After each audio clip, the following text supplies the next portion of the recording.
Well, that final public meeting today caught the attention of a political expert at Michigan State University who says what's next could be unprecedented. McCoy Scribner is here for you now with what else he's saying tonight. McCoy? Siobhan, a political science professor, tells me this last meeting took months and even years of buildup to get to this point. And now we'll see if the Justice Department makes use of the recommendations to pursue criminal charges against the former president.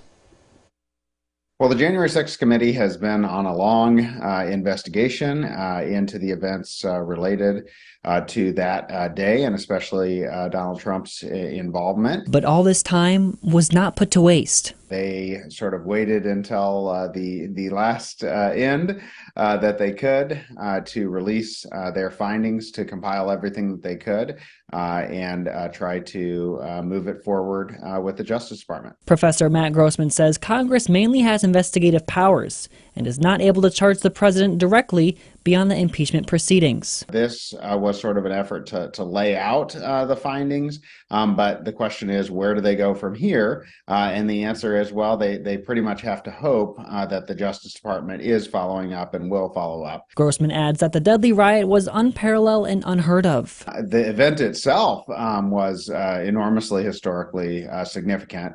The follow-up on it may turn out to be important if, for example, some of the materials that they turn over to the Justice Department end up being used in some kind of proceeding against the president. But that's up in the air right now. Despite what comes of Trump's fate, this whole journey to how we got here will be read about in the history books. On the one hand, this is meaningless in the sense that the Justice Department already could engage in these investigations and could have followed up on prior evidence and may already be doing so.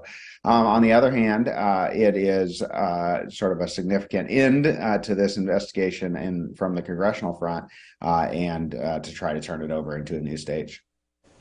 And Grossman also tells me we could find new information about other things through materials that were turned over today, like Trump's involvement in contesting election results in different states.